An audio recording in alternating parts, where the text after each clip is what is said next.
मणिपुर के हालात से आप वाकिफ़ हैं, किस तरह से मणिपुर से तस्वीरें जो निकल कर हर दिन सामने आ रही हैं।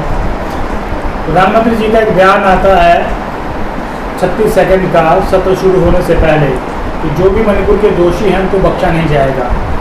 किस तरह से मणिपुर की घटना को आप देखते हैं और क्यों सरकार जो है विफल हो रही है मणिपुर की घटनाओं पर रोक लगाने की? मैं जर्नलिस्ट महोदय इसी बात से काफ़ी हैरान हूँ और मैंने अपने टीम को ग्राउंड रिपोर्ट के लिए मणिपुर भेजा। सीपू हमारे वहाँ पे इंचार्ज है और उस पर सारा रिपोर्ट जो छन के आया, चूँकि वहाँ पे मीडिया काम नहीं कर रही है, वहाँ नेट काम नहीं कर रहे हैं, वहाँ के लोगों को मूवमेंट बंद कर दिया गया है और पिछले 82 दिनों से मणिपुर जल रहा है। 2 लड़कियों का नग्न तस्वीर आता है, 40 लोगों को नग्न तस्वीर आता है कि वो लोग विरोध कर रहे हैं।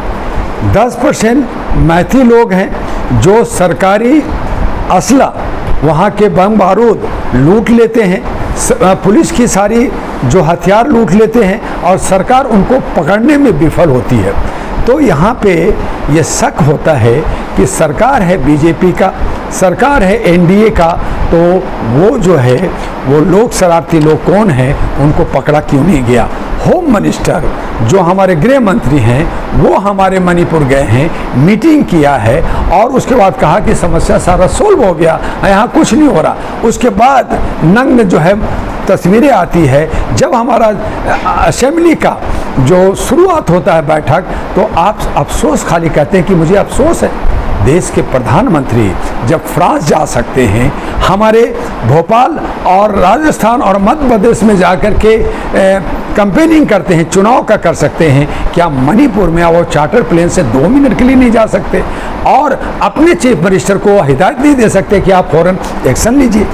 वो आदिवासियों का मामला है, आरक्षण का मामला है और वहाँ पे गाय बेगाए जो रिपोर्ट आ रही है कि चाइना जो है वो हथियार दे रही है और चाइना घुसने की कोशिश कर रही है, तो ये मेरे देश की रक्षा का भी सवाल है। तो उसमें देश को प्रधानमंत्री को आवाज़ देना चाहिए, मुंह खोलना चाहिए, जो नहीं कर रहे हैं। तो इसलिए जो विपक्ष में बैठा है या हम लोग सामाजिक लोग हैं, वो हम लोग ये कह रहे हैं कि साजिशतन ये जो है सरकार की, ये सत्ता की ये बनी बनाई गेम है। जो इस तरह का जो हरकतें हो रही हैं वो ठीक नहीं है और सरकार को नॉर्थ ईस्ट में बहुत बड़ा नुकसान 2024 में इससे होगा, ये मुझे अंदाजा है। जो 2 महिलाओं की निवस्त्र वीडियो जो सामने निकलकर सामने है, तो सर मैं सवाल ये लेना चाहूँगा, भारत वो देश है यहाँ पर औरतों का सम्मान किया जाता है, बेटियों को देवी माना जाता है और निवस्त्र होकर उनको नंगा चलाया जाता है। न सिर्फ नंगा किया गया,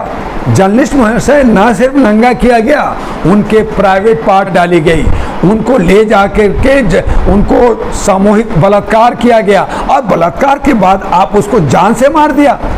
और 16 साल की लड़की और एक जो 60 साल की जो कारगिल में हमारे जो है सेना लड़ा, उसकी बीवी को आपने नंगा किया। हम कारगिल पे शान बघारते हैं कि हम जो हमारे सैनिक ने हमारा जो खदेड़ दिया विदेशियों को, हम दूसरे देशों को हम आंख दिखाते हैं और उस सैनिकों के सम्मान के उनकी महिलाओं को सम्मान नहीं दे सकते। इस पर शर्म आनी चाहिए। और मैं कहना चाहता हूं कि जो संसद में बैठे हैं तमाम महिलाएं, जो हमारे विधायिका में हैं, जो हमारे सरकार में बैठी हैं महिलाएं, वो हजारों लाखों में हैं, वो घर में बैठी हैं, वो चुपचाप बैठी हैं, ये तमाशा देख रही हैं। उनको सड़कों पे आना चाहिए था, उनको जो इस्तीफा दे देना चाहिए था, जो सांसद जो है उनको इस्तीफा दे देना चाहिए था। कि ये शर्म की बात है कि हमारी जो सभ्यता का देश है, हमारी समानता का देश है, हम जो है प्यार और मोहब्बत, हमारी जो संस्कृति जो है, हम इज्जत और सम्मान देते हैं। हम अपनी महिलाओं को सरस्वती और गंगा और जो है काली और लक्ष्मी कहते हैं, हम पूजन करते हैं, उसको हम नग्न घुमाएंगे, ये ठीक नहीं है। इन सरकार जो आप वर्तमान सरकार में ही सबसे ज़्यादा बलात्कार की शिकायतें क्यों आ रही है भाई? पहले भी सरकार थी, ठीक है, आप कहते हैं पहले ऐसा हुआ, पहले ऐसा हुआ, गुजरात में हुआ, राजस्थान में हुआ। आप गुजरात राजस्थान मध्य प्रदेश की बात कर रहे हैं, चूँकि वहाँ चुनाव है और यहाँ चुनाव नहीं है तो यहाँ होने दीजिए। वहाँ का चीफ मिनिस्टर कहता है ये तो सैकड़ों ऐसे हादसाएं होते रहती है। अरे शर्म से डूब जाना चाहिए। मर जाना चाहिए।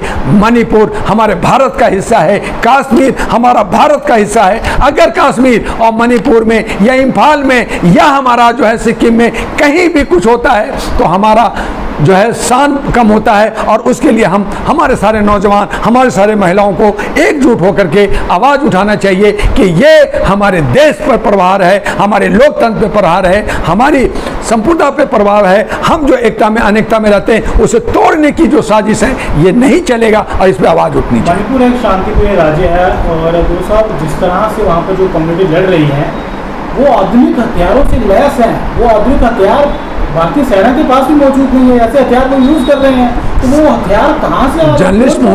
जर्नलिस्ट महोदय, मैं रायपुर में था एक बार, और वहाँ पे मुझसे सवाल पूछा गया मीडिया में, प्रेस कॉन्फ्रेंस में, उसका बाइट मैं आप लोगों को दे दूँगा।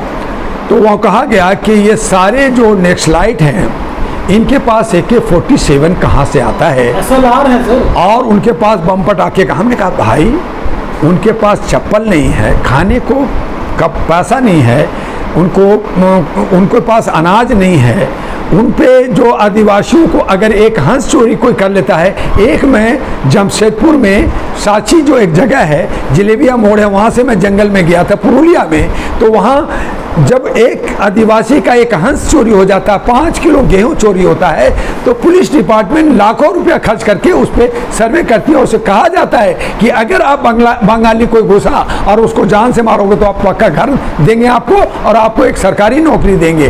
तो ये एग्जाम्पल इसलिए दिया कि आज मणिपुर जो पहाड़ी इलाका में रह रहे हैं, किसी तरह से वो लोग जीविका करते हैं, खेती करते हैं, लकड़ी से काम लेते हैं, कुछ सरकारी दान अनुदान से रहते हैं, कुछ मछली पालन करते हैं। आप उसको अशांति कर करके आग लगा रहे हो, और वो हमारा बॉर्डर है। सबसे बड़ी बात कि सुरक्षा का इलाका है, वहाँ से हमारा जो है बर्मा लगता है। जो बर्मा में जो हरकतें जो हो रही है, क्या आप मणिपुर में करना चाहते हो? तो ये ठीक नहीं है। तो सरकार को एक्शन लेना चाहिए। सरकार चाहेगी तो 5 मिनट में वहाँ शांति हो सकता है। जैसे हमारे सैनिकों ने कहा कि पाकिस्तान जो आंखें दिखाता है समय पे, अगर मुझे 24 घंटा समय दे दिया जाए तो पाकिस्तान को मैं आपके जेब में ला के दे दूंगा। नहीं लाना चाहते, क्योंकि सवाल उठता है कि अगर पाकिस्तान को ले लिया तो मुसलमान प्राइम मिनिस्टर ना कहीं हो जाए और मेरी प्रधानमंत्री छीन ना जाए, जबकि हमारे संविधान में लिखित है कि कोई मुसलमान प्रधानमंत्री नहीं हो सकता। डिप्टी प्राइम मिनिस्टर हो सकता है, राष्ट्रपति हो सकता है, लेकिन प्रधानमंत्री मुसलमान नहीं हो सकता। फिर भी लड़ाइए, डरे क्यों? डरे भाई, आप UCC ला रहे हो, ठीक है, लाइए, कानून आना चाहिए। वो UCC के मतलब होता है यूनिफॉर्म सिविल कोड, मतलब है एक कानून। 370 हटा, हम खुश हुए कि कश्मीर से हटा, लेकिन वहाँ 3 गवर्नर, 3 चीफ मिनिस्टर अभी तक क्यों नहीं हुआ? वहाँ पे वो कानून इम्प्लीमेंट क्यों नहीं हुआ? उसकी ड्राफ्टिंग क्यों नहीं हुई? आपने शगुफा छोड़ दिया और वहाँ पे राष्ट्रपति शासन लागू कर दिया। आप जो है अपने अडानी, आप व्यापारियों को खदानें दे दी, लद्दाख में खदानें दे दी, आप वो औने पौने पैसे में दे दी ताकि आप व्यापार करो, कुछ लोगों को जमीनें दे दी। तो फिर कश्मीरी पंडितों को क्यों नहीं बसाया जा रहा? बसाओ, हम कहाँ कह रहे नहीं बसाओ, एक बात। अब दूसरी तरफ आते हैं, UCC की बात कर रहे हैं, तो UCC तब लागू हो सकता है, अभी तो खाली बात कर रहे हैं, ड्राफ्टिंग होगी, कानून होगा, पार्लियामेंट से दोनों सदनों से पास होगा, राष्ट्रपति का साइन होगा, तब उस पर बात बनती है। अभी ये जो है बात करना ही भी बेकार है। लेकिन चूंकि आपने सवाल उठाया तो मैं जवाब दे दूं कि उसके लिए 371 एक्ट हटाना पड़ेगा। 371 एक्ट कहता क्या है? उसमें आदिवासी जो हमारे भारत के अंदर 13 करोड़ से ज़्यादा रह रहे हैं, 8 राज्यों में रहते हैं, क्रिश्चियन 3 करोड़ से ज़्यादा हैं, सिख 3 करोड़ से ज़्यादा हैं, मुसलमान कम्युनिटी 20 करोड़ से ज़्यादा, जो आपकी जनगणना 2011 की कहती है। उस आधार पे सबका रहन सहन, खान पीन, शादी ब्याह, हर सिस्टम अलग है आदिवासियों का। जब वो कानून एक्ट नहीं हटेगा, 371 ABCDE ये सारे प्रावधान है, आप लोग कभी पढ़िएगा फुर्सत में, नहीं होगा तो मैं निकाल के, आजकल गूगल में, आजकल विकिपीडिया में, सब जगह आप निकालिए, पढ़िए। क्या प्रधानमंत्री नहीं जानते? तो वो जब नहीं हटेगा तो UCC पास कैसे होगा?